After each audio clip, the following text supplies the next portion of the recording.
Give us this day our daily bread.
Mun.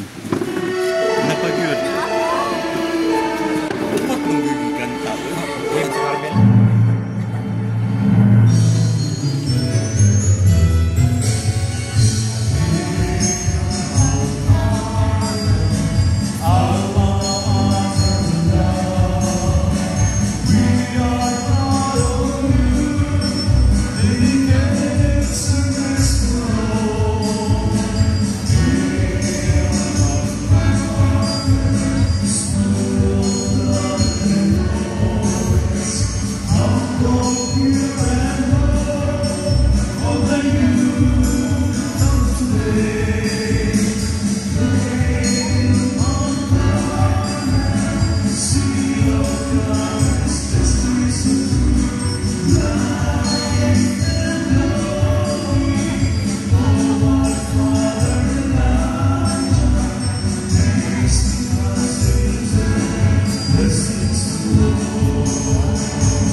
Thank you, and please be seated.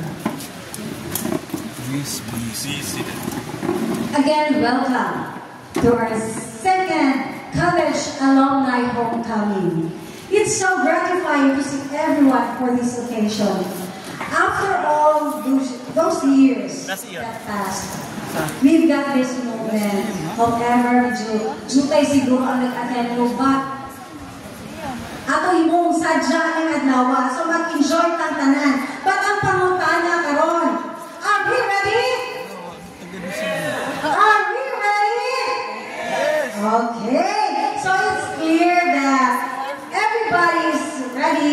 So let's not prolong the waiting to formally open and welcome us all. Let us have on stage Mr. Gilbert Sarmon, Board of Director, College Alumni Association.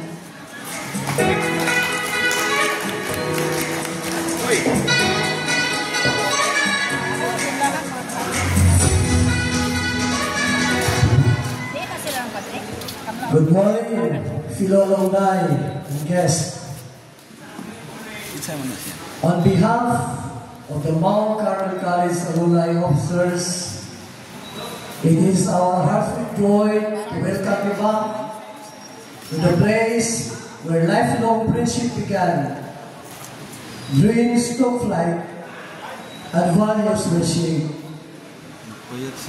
Today, as we gather for this homecoming celebration, we honor not only the rich legacy of our alma mater, but also the remarkable journeys of each one of you.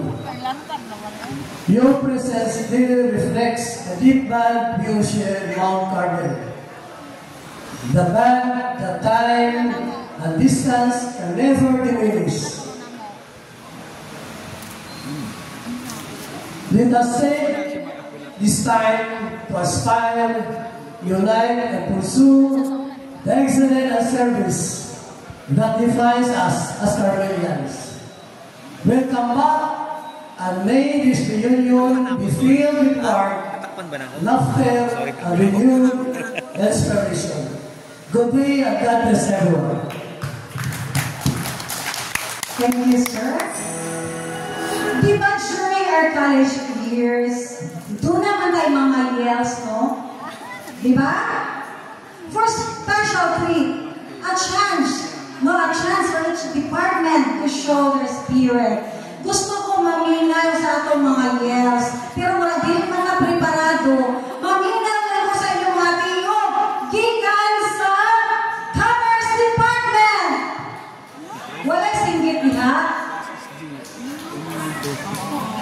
Wala dyan, Minga, no? Minga? Okay. So, again, mamina ako sa Commerce Department. Gamay na kasingit, wala? Okay. So, from Education Department. Education mo. Hinay. So, Pilipino guro sila sa EdTech Department. Yes! EdTech? Of course. Mura ang naghandari ang AB Department. Yay! Okay! Palamahan na ito ang magaling. Ito kami napunta sa faculties. Of course, ako mga teachers. Mga kusgano ng mga teachers sa Mount Carmel. Ako paginawan siguro, no? Basta mayaya sila. Okay?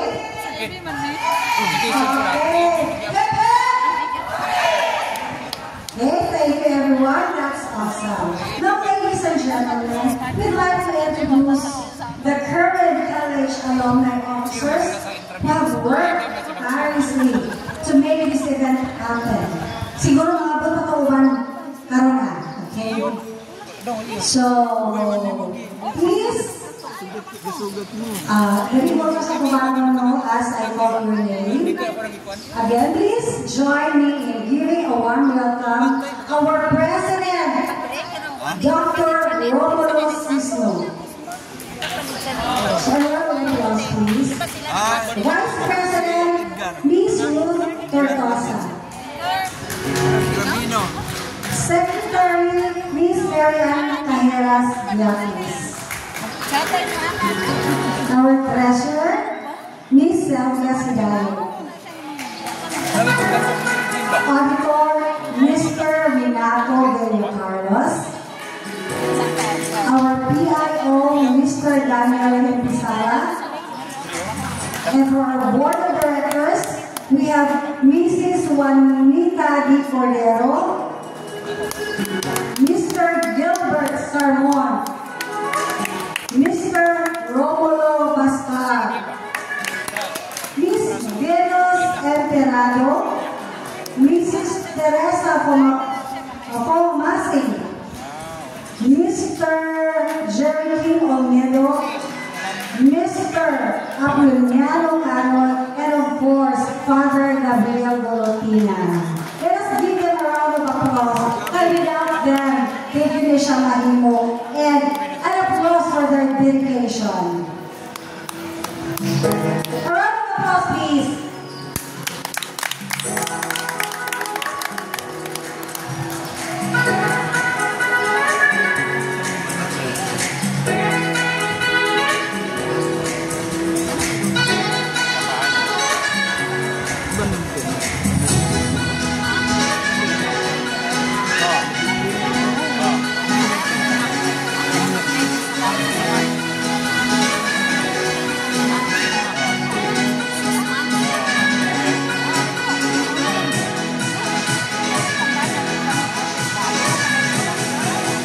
Okay, thank you. Muna sila ang mahusgalan ng mga officers.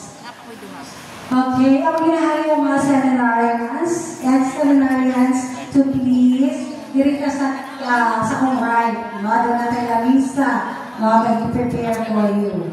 And now, at this juncture, let us hear Father Jonathan S. Senofia Opham for his message of purpose and inspiration. Father.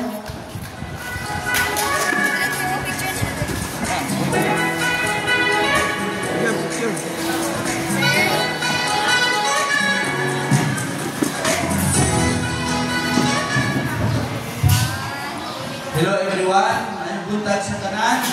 Buntag. Mayong buntag. I don't know if you are happy to be here again in your alma mater. Are you sure? Yes! Masabtan man nato, we can understand fully the situation because this is our second year having this alumni grand homecoming. Hopefully, sa hinay-hinay lang, basin kung mabot na ng panahon na madaghan pa ka. But anyway, as what I have said, will come home to this very noble, humble institution, the Mount Carmel College of Escalante Incorporated. This is our home. This is your home. Today, we gather not just to reminisce, but to celebrate the many journeys that began within these halls. Journeys shaped by dreams, friendship, learning, and love.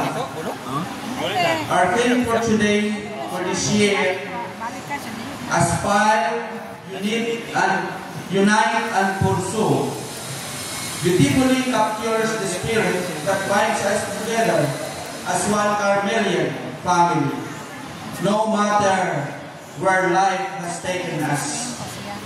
Our Carmelian identity brings us together. The identity that is very unique.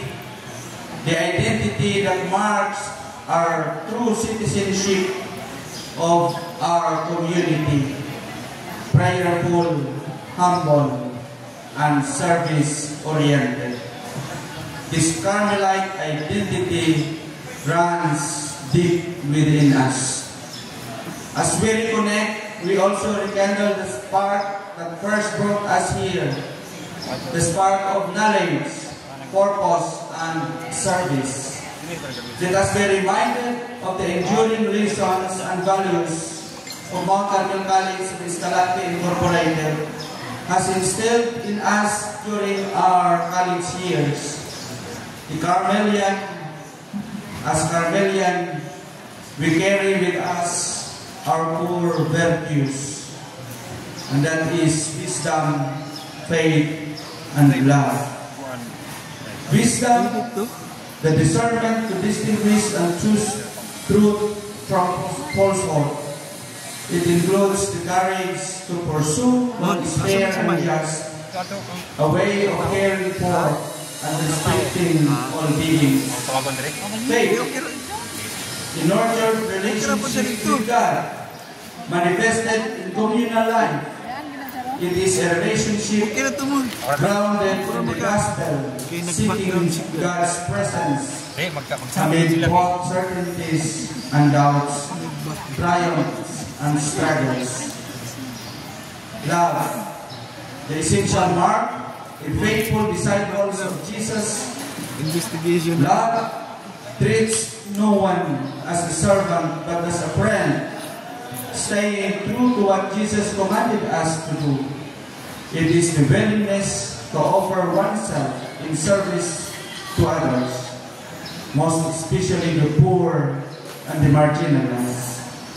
These core values planted in our hearts by this institution continue to guide us as we aspire to greater heights, unite as one community, and pursue lives of purpose and pride. Again, I welcome you all in this institution, our home. May the Carmelian spirit live on in all we do. Maayong buntag, daghan kayong salamat. Hope we enjoy today.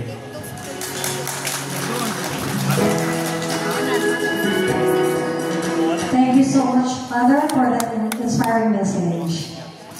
I would like to acknowledge the presence of our retired principal, supervisor of District 2, Ma'am Carmelita Absalom. Thank you for coming, Ma'am. And of course, also, no, sa tanan niya nga araw, salamat kayo do. Jutay na pero himuna na kung sadya ang adlaw. Okay, so, nalipay pa muna na ataw din, he? Yes! Pero murag, hinay lagi ang tingog. Hinay kaayo. Yes! Okay, so thank you so much. Walang pagkaon. Okay, pero isang walang pagkaon, we are happy nga. Nagkita na punta, no? Ang atong mga friends, of course, malipay dyan ka, makachika-chika tayo ginagmay. And now,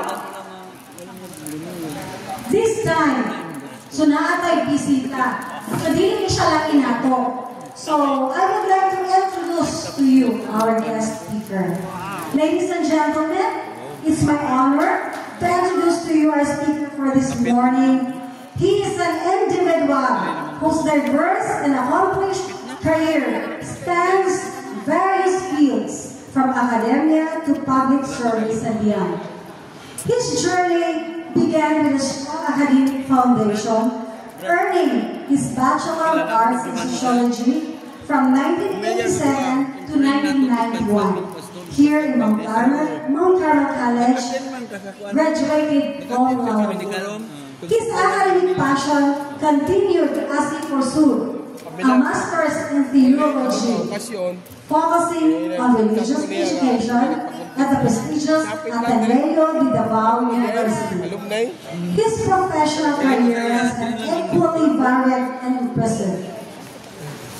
In the year 2000, he served as the Chief of Staff in the Office of the Honorable Counselor, Attorney Martin Sueldo in Davao City.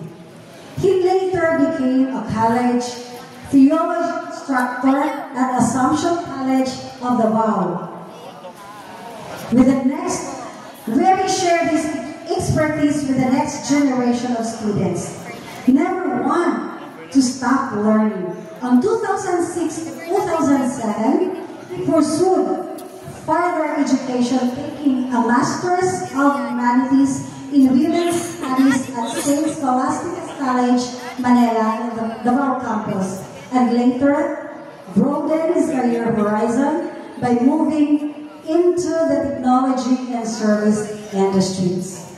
From 2009 to 2011, he worked as a data warehouse management assistant in New South Wales, and from 2012 to 2017, he gained valuable experience as a service warranty clerk at Adelaide Ivico in South Australia. His work continued to evolve as he served as a service warranty administrator at Penske Power Systems, also in South Australia. In 2021, he took a pivotal role as the field manager for the census with the Australian Bureau of Statistics. Today, he is a customer support officer with Australian Public Services, proudly serving at the federal level. Please join me in welcoming our speaker, whose journey reflects both his commitment to service and his lifelong dedication to learning and growth. Please welcome Mr. Loreto Trosio. A huge round of applause.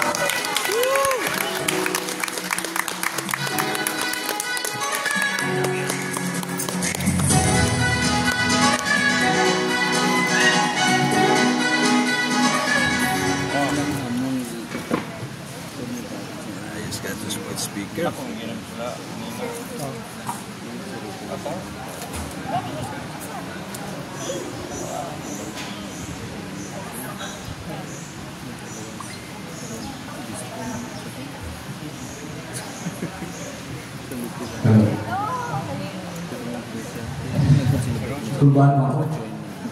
Thank you for the introduction. To my contemporary colleagues, Reverend Father Nico Ponce Ocar, Provincial Superior of the Order of Carmelites, Philippine Province of St. Titus Bransma. My batchmate, who was here this morning but fortunately he left early this morning, Reverend Father Tito Bolo, is one of the batchmates. He is now the Provincial Superior of the Congregation of Immaculate Heart of Mary Missionaries, the CICM, Philippine Province of Mary Help of Christians.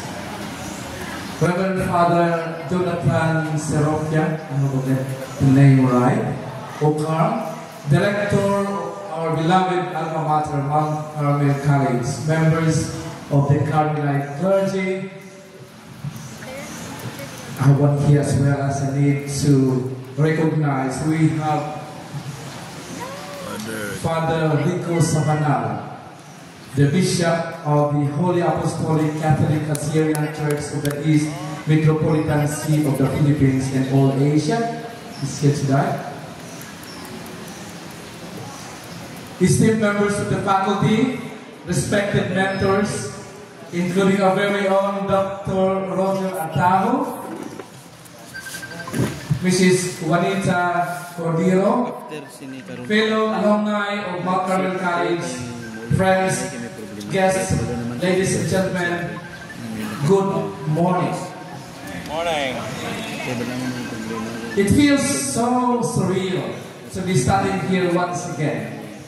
34 years have passed since I stood on this very platform to deliver my speech on behalf of the graduating class of 1991.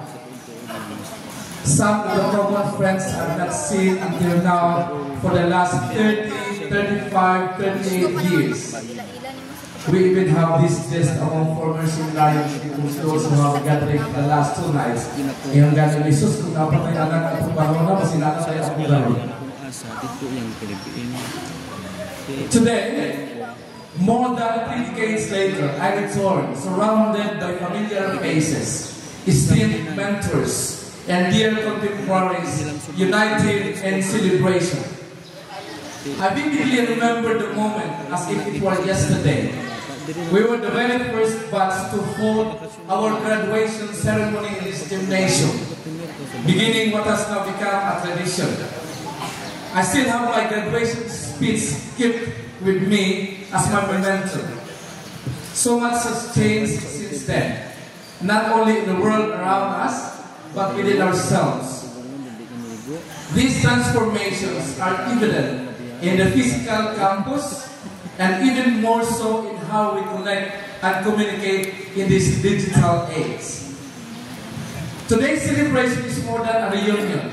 It is a testament to the enduring bonds we built, the personal and collective growth we've undergone, and the legacy that continues to thrive. What a privilege it is for me today to reflect on the past while embracing the present. About 30 to 40 years ago, we roamed around this campus, bonded by laughter and shared purpose. We were energetic, dynamic, passionate, and at times even militant. We protested in the streets like there was no fight left for tomorrow. We marched as if the battle was just over the fence. We were young, wild, and full of enthusiasm. No gray hair, no extra tummies, no arthritis, no maintenance stress. To the younger generations among us here, know that we are products of a hybrid generation. We witnessed the transition from typewriters to computers, from scientific calculators, yes, we only have scientific calculators there, to artificial intelligence. Back then, our world revolved around medium graphing machines, typewriters, and stencils to mass-produce some materials and reading booklets. Remember the very familiar ding sound of bell, you know, mechanical typewriters with the typist approaches the end of the line and signals to perform a carrying signal, you know? Remember that? Another line. So those were our world before. Those were the very common at the secretarial department and at Father Bracking's room at the clergy's quarter, even in the middle of the night. Don't ask me why I know that sound even in the middle of the night. I once served as the feature editor of the Carmelite Ember. Editing back then wasn't just about grammar and structure. It required painstaking precision. We manually count every character and space to ensure a justified text alignment in its column. After laying out several pages, the characters seem to float off the page like three-dimensional illusions. That was our 3D version. Campus politics was another exciting chapter. I served as Vice President of the Supreme Student Government, aligned with the political party that we had before. It's called ANSWER, Alliance of Nationalist Students Working for Educational Reform. No social media hype, everything was grassroots. We painted campaign posters by hand, composed party jingles, and delivered room-to-room speeches. Some of our fondest memories were during Cardinal days and in Camiras. I entered the seminary in 1987, just 2 years after the Escalante massacre. The walls were still fresh. You could almost smell the blood of the martyrs. Escalante, once unheard of, became the center of global attention. Tensions ran high, and Mount Carmel College, together with its faculty and Carmelite clergy, was caught in the middle of a whirlwind. I remember joining the week-long Walk for Peace from Escalante to Bacolod, and that was my baptism into social awareness. The rest, as they say, is history. And the walls of Mount Carmel College were silent witnesses to how we shape our destinies. Fast forward, in recent years, we've witnessed a profound shift in our understanding of war, education, communication, and even existence. With technological advancements and global connectivity, communication has become more seamless than ever. Social media has shrunk the world into a village, and the post-COVID era introduced us to virtual realities we only once read about in science fiction before. This paradigm shift has revolutionized our perspective. Traditional newspapers give way to digital platforms. Office work transitioned to remote setups. Teacher-centered classrooms evolved into student-centered learning environments. These changes are happening at a lightning speed, and educational institutions must keep up or risk being left behind. Artificial intelligence is reshaping the world, from automation and data analysis to healthcare and language processing. AI now mimics superhuman capabilities. Whether we accept it or not, this is our future. Resistance without adaptation leads to obsolescence. Just as Nokia, once a giant that failed to innovate and is now history. Change is the only path to progress. How we use these technologies within our culture and moral framework is the real challenge. We are at the dawn of a new industrial revolution. One even visionary futurists like Arthur Clarke, with the Space Odyssey, and Alvin Toffler, Future Shock, the third wave, they didn't even fully predict. These transformations now pose existential questions for identity, dignity, and truth.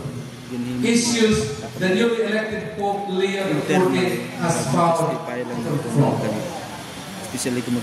Despite these rapid technological advancements, one aspect of Philippine society remains stubbornly static: our social structure. Over the past 3 decades, millions still live in poverty and lack basic services. Just last Monday, we hold local and national elections. And yet, we saw the same dynasties, the same political plans, the same promises, recycled and sugar-coated. Once the campaign notices fails, the cycle of poverty resumes. We often blame voters for poor choices, calling them ill-informed. But do they have a choice? With the options are just kadiliman versus kasamaan. How can we expect change? Yes, true, we have alternative figures hoping to advance pro-poor agenda. And yes, they all can run everyone else, like everyone else. That platform is equal, but the playing field is never fair. One has principle, the other has money. Although there are few exceptions to the rule, but good guess who's winning. Just think of a sari-sari store trying to compete with a shopping mall. The market is the same, but the level of opportunity is proportionate. Wars, the same technologies that I mentioned earlier, meant to improve lives have been weaponized. Troll farms spread misinformation, deepfakes manipulate voices, images, and videos to deceive the public. Fake news has become a tool for disinformation, used by powerful groups to advance selfish agenda. I currently work in the Human Services Department of the Australian Federal Government, and I know the importance of data integrity. Our agency has legislative power to access personal, medical, financial, and even immigration movements of individuals, but we're held to the highest standards of confidentiality. We're not allowed to access even our own records, our families, our relatives, our friends, and even those anyone within 100 radius of where we live. This is to maintain objectivity of our decisions.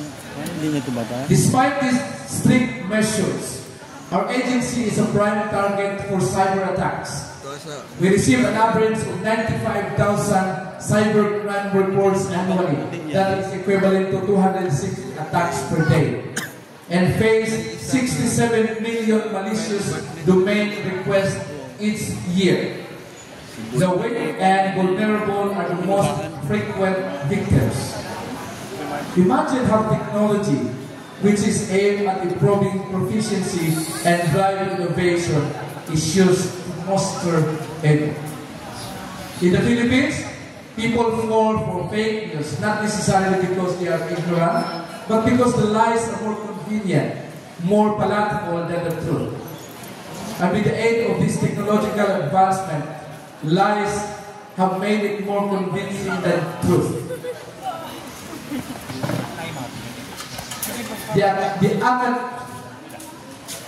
No institution has truly prepared us for this digital era in the recent past. Not even governments. The academy was scrambling on how to respond to AI. We question legitimacy and morality within the spectrum. This is the real challenge for the academy and learning institutions like MCC. How to respond with integrity on the basis of our moral compass. Aspire, unite, pursue. With this year's theme, let us reflect. What are we aspiring for? With whom do we unite? And what should we pursue? Mount Carmel College may not have the most advanced technology back then, but it gave us something far more valuable. A Christ-centered, academically strong, and socially aware education. Its mission to foster justice, peace, and solidarity with the marginalized remains a beacon of hope. Mount Carmel College gave us a transformative education, one that was academic but rooted in the lives of ordinary people. Wherever we may be today, whether here at Mount Carmel College, in the government, business, farming, education, or abroad, we carry this holistic education with us. This is what sets Mount Carmel College apart. And this is why I will always be proud to say I am a product of Mount Carmel College. MCC helped shape who I am today, ready to face challenges, to reach new heights, and to change my dream with purpose. Let today be a day to continue aspiring for the best, to unite with those who we stand for truth and justice, and pursue the life we were prepared for by our alma mater. Let us be reminded of the Carmelite missionary motto that inspired us their work for integrity and justice. Zelo, zelatus, sopro domino Dio, exercituo. With zeal have I been zealous for the Lord God of hosts. Thank you, and may God continue to bless you. Thank you so much for giving us more information. I would like to request our guest speaker to please stay. And I would like to request Ma'am Tortosa and Ma'am Cordero to do the honor to give the flag of appreciation to our guest speaker.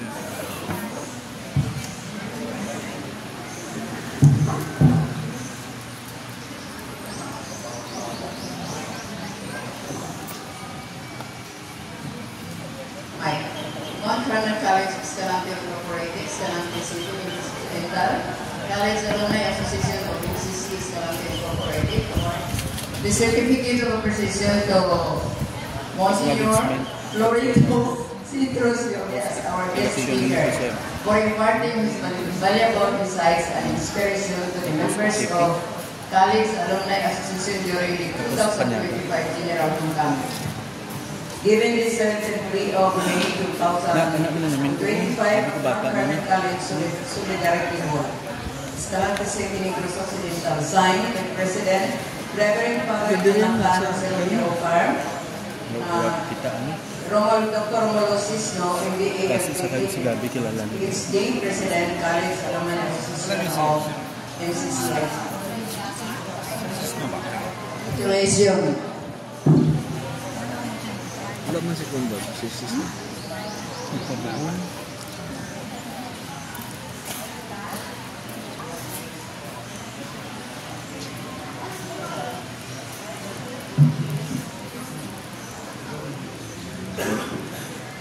Sinunod ba?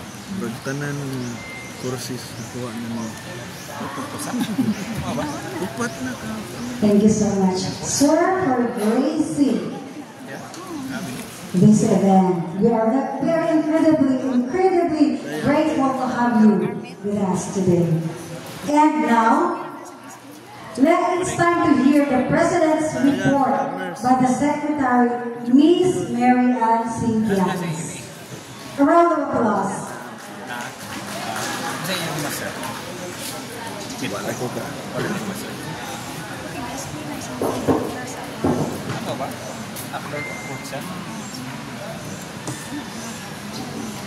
I-mention mo ito last year, i-mention. But tanan ko na ikot. Honored guests, Offering sa Carmel. to my former colleagues, to the administration and staff of Mount Carmel College of Escalante Incorporated, headed by Reverend Father Jonathan Serofia O'Carr, to my co-officers, fellow alumni, good morning. On behalf of our President, allow me to read to you AB. the President's report. I am honored to present this report as the Secretary of College Alumni Association of Mount Carmel College of Escalante Incorporated. It's been an exciting year, filled with achievements, challenges, and opportunities. Outside the country man gyapon. First, let me talk on highlights. Tagan ko anong Number one, sa patagaan ko sa reunion and events. team building. We successfully hosted our annual reunion Team building ba? last May 17, 2024, bringing together alumni from various batches. The event fostered connections, Planning. nostalgia, School manual. and a sense of community. Number two, membership engagement. Mas Netherlands man to siya. We strengthened our membership engagement through regular updates and social media. Number three, increased membership. Our membership grows significantly, reflecting our efforts to connect with alumni. Number four, partnerships. We established partnerships with local organizations enhancing opportunities for alumni. Number 4, fundraising. We successfully raised funds through the generosity of one of our college alumni for the renovation of the office provided to us by the school administration through Reverend Father Jonathan Serofia Ocarn, the MCCEI President. Next are the challenges. Number 1, communication. We face challenges in maintaining consistent communication with the members. Number 2, resource mobilization. Securing resources for our initiatives remained a challenge. Number 3, availability of the elected alumni officers, since some are working outside of Escalante. Next are our future plans. Number 1, scholarship program. We aim for a scholarship program to support poor but deserving students. Number 2, alumni network. We will strengthen our alumni network, fostering connections and opportunities. The alumni officers express our gratitude to all members, volunteers, and partners for their dedication and support. Our Alumni Association has made significant strides, and we're confident that we'll continue to grow and thrive. Let's work together to build a stronger and a more connected community. Thank you, and God bless us all.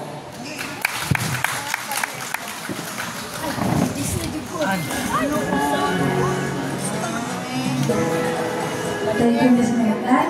So that was the achievement. And of course, we have so many challenges, no? And now, I would like to express our sincerest gratitude to our generous donors. Your unwavering support makes this event possible. So our donors for these alumni, we have Mrs. Venos Emperado Apas, Mr. Renato Villacarlos, Mrs. Ruth Tortosa, Mr. Gilbert Sermon, Mrs. Juaneta Cordero, Mrs. Mary Ann Biaques, Ms. Sylvia Sudayon, our ex-mayor Eddie Montero, Mrs. Carmelita Absalon, Mr. Alvi Emperado, Mr. Roy Lobaton, Ms. Rose, Dr. Marlon Lopez, Architect Molly de la Peña, Architect Norman Paul Absalon, S.P.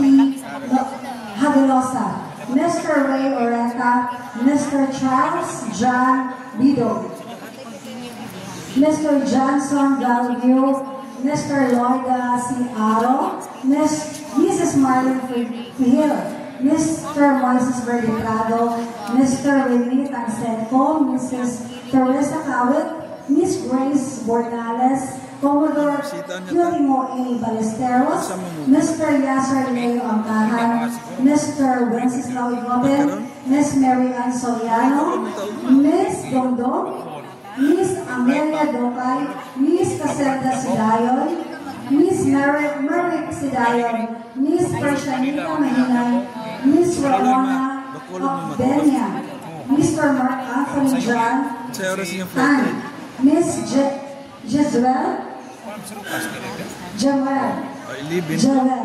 Joel Oliveros, Miss Christine Abon, Mr. Samson Lausa.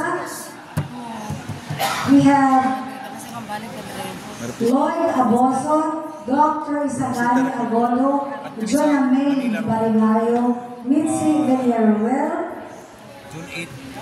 Christine Abon, Joel Oliveros, Mark Tan, Gikan ko Bicol. Ramon Lausa, Okay, Marvick Sedayo. Tulog mo dito? Mona Barrera of Belia. So thank you so much sa inyong support. Ito lang mo. And now, let us have this year's election of officers for 2025 and 2026. 2025-2026 to be facilitated by Mr. Daniel Hintesay. Sir? June 13, 14. Parang text na ganito. Mark. Sige kuya, please mark your calendar.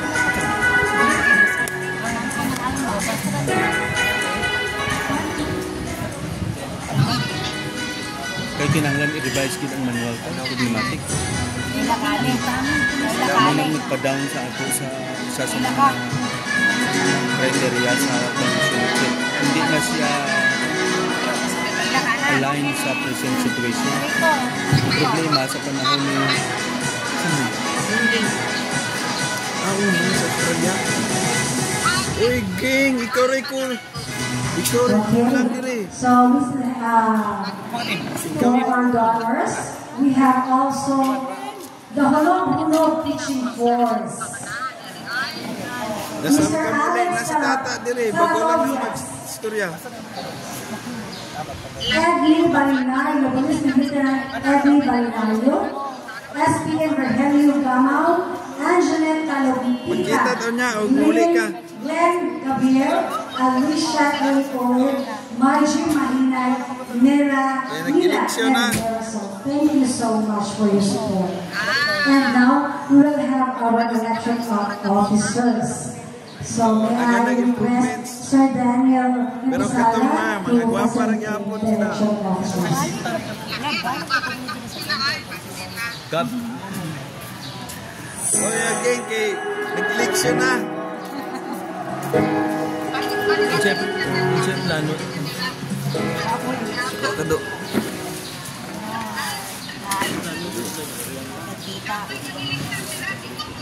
Mayong buntag, mayong utok.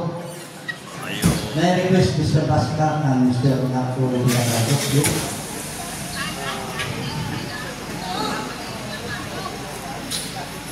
Kaming tulong by the mandate of Board of Directors sa atong Alumni Association.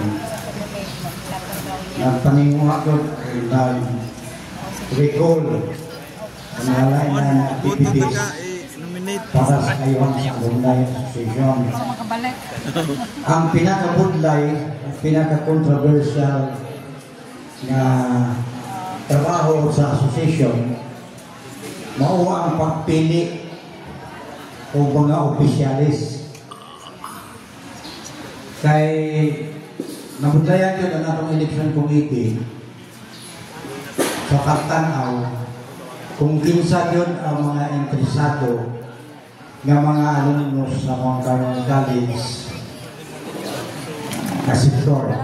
Balik college siya, kaya separate na po ang college o high school. Kunya, we compare notes between the high school and the college department. Makita na ito nga daghan ang attendance sa high school giving the status phenomenon of the high school kay clustered bakulas na agad. Kada paksis lang ko sa representation, agad na mga team. Pero ang college, we are reaching sa individual. Feel ko eh. Kani na formulita o regulations na karon na to by the mandate of the new bylaws and constitution of the Alumni Association College Department na magpili na punta ako. And dideklaran na to ang daan ng mga opisyalis elected and appointed na vacant. Kaya sa mandate sa itong constitution ng bylaws, magpili rin taong unong na mga bagong mga opisyalis, board of directors, then they will convene afterwards after the election, magpili sila o ang presidente o opisyalis, and then probably appoint another member of the board. Kunya kay mag-isod kanta magpa-apply sa atong mga alumnus. Open na lang. What we're going to do now is magbato na lang ito of floor nomination. Mag-nominate ta kung kinsa ang atong imuhon na bagong officialist. And by this time,